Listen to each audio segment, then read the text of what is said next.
more effective when it reflects the citizenry that it serves. That when we have a diversity of perspective and opinion and thought, that it informs the issues we work on and also how we approach those issues. And so that has been my moral imperative and my charge, to not run from that responsibility, to bring a unique lens and a strength of conviction on a set of issues that people have been tempted for far too long to marginalize and dismiss. Issues that make people uncomfortable, like human trafficking and teen pregnancy and domestic violence and sexual assault. You know I've earned a reputation in some circles for making people uncomfortable. I didn't do it on purpose, but I embrace it because I will make people uncomfortable in the pursuit of justice and to advance.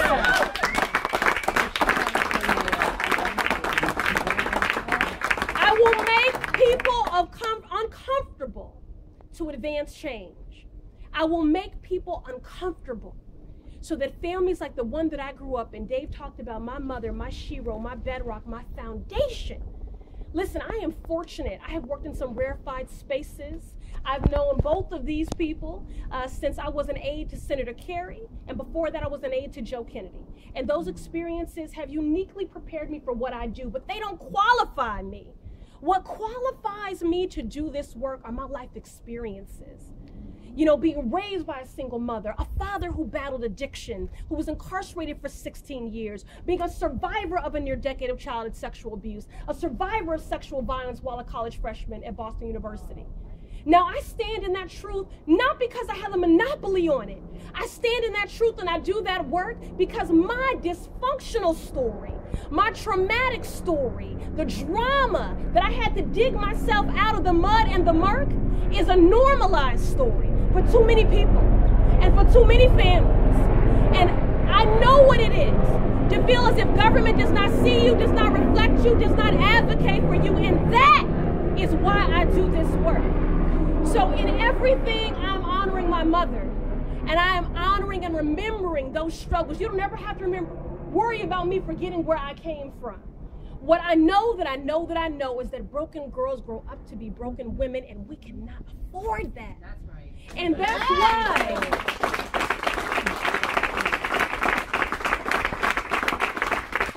And that is why I'm unapologetic in my advocacy on behalf of women and girls. That is why. Now, let me just say this. You know, I'm in this work for the long view and the long game. I'm not about quick fixes because I'm about systemic, sustainable change. And that takes time. To do that deliberately, to do that thoughtfully. And my leadership style is one of cooperative governing. I want to do this work in symbiotic partnership with all of you. And so to do that, to be intentional about that, takes time. So I worked for almost 4 years to advance a pregnant and parenting teen policy within our Boston public schools. Why? Because every year we were losing 300 to 500 pregnant and parenting teens who didn't even know it was their right to complete their education. That's right. And you know and I know that the scholastic and life success of that baby is directly linked to the education level, not just of their parents, but of their mother. Absolutely. And it is imperative that we strengthen their pathways to graduation. There was a policy on the books since 1989. Teachers weren't telling pregnant and parenting teens about it because they didn't even know about it. And we worked for 4 years to update that policy, empowering and working with pregnant and parenting teens and working with advocates, because I want to break cycles of poverty. I want to break cycles of violence. I want to reduce trauma in our communities. Listen, they can whisper in corners about what my plans are for me, but I want you to know I'm not ambitious, and I don't feel badly about that. What I am is aspirational about this work. And I know that I can eradicate with you poverty. I know that we can break cycles and reduce violence and trauma in our communities, but we have to do it intentionally. Right. And it's through collaboration and working cooperatively that we can achieve that comprehensive, systemic, and sustainable change. And so that is one way that I'm doing that, by advancing that pregnant and parenting teen policy within our Boston public schools. Ooh, hear, hear. Yes!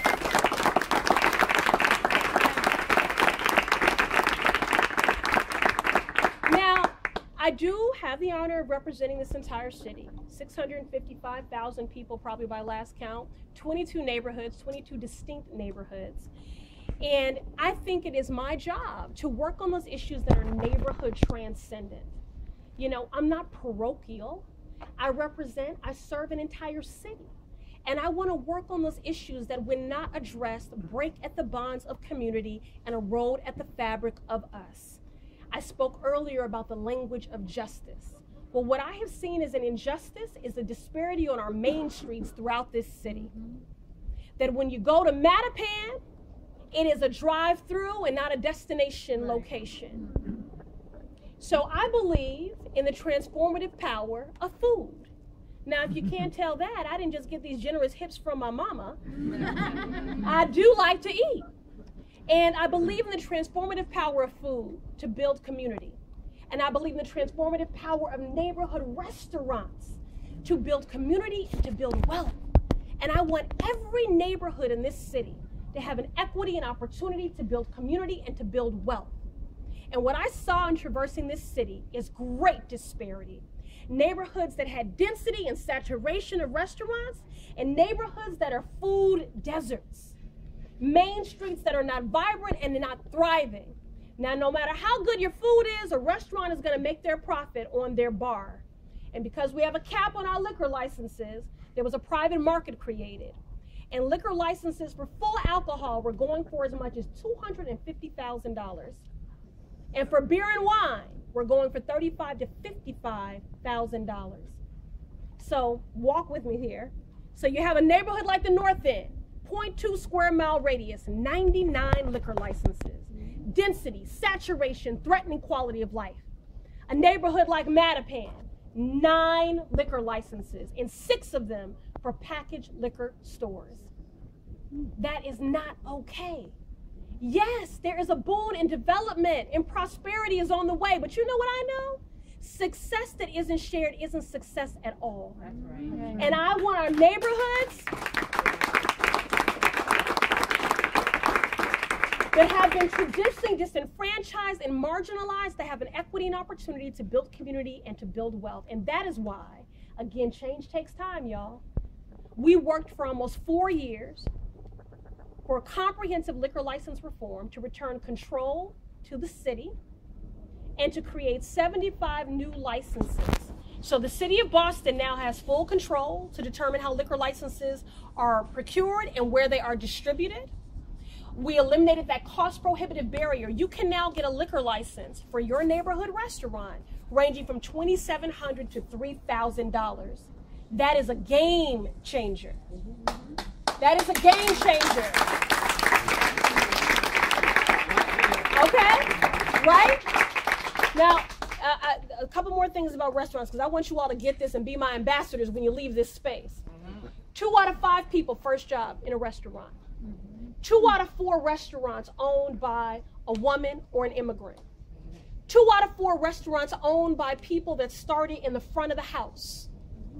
Jeff Gates testified at a hearing of city council earlier today. He started as a dishwasher, and now in the Aquitaine group, he owns 7 restaurants. The opportunity for upward mobility is incredible. And although we have Corey reform in this Commonwealth, we do not have enough Corey-friendly jobs. And for many of those that have records, the culinary arts and the restaurant industry is the path of least resistance for gainful employment, family stabilization, and self-sufficiency. So this is why I want us to have more neighborhood restaurants. And the last issue that I'm going to speak about, given my sister in service here and her commitment to the same issue, I want to highlight, again, change takes time. Pregnant and parenting teen policy, almost 4 years. Liquor license reform, 4 years. And this is an issue I've been working on for 3 years. And that is the issue. Mike Ross, I love you. Thank you for being here. And the final issue that I want to talk about is that of school food. Now, it is very convenient to say that we are committed to teaching the whole child within our Boston public schools. But the truth is, you cannot say you are committed to teaching the whole child if they are entering those doors broken.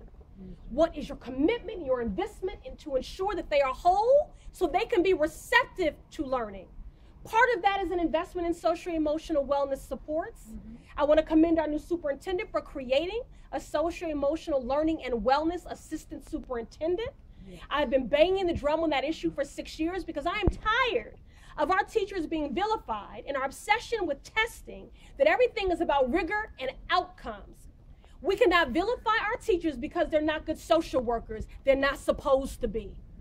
They need social workers and nurses and psychotherapists so that we can holistically support our kids. So that's one part of the readiness so that they can receive what they're being taught and to support them in what our workforce needs, which is producing employees that have grit and resilience and soft skills and citizenry, right? Yeah. Citizenship. All those things matter. But the other thing I know is that a hungry child can't learn. Our children are receiving 70% of their calories at school. Now, incredible work has been done given growing poverty and food insecurity in our city to destigmatize to make breakfast and lunch free. But I'm concerned about the quality of that food.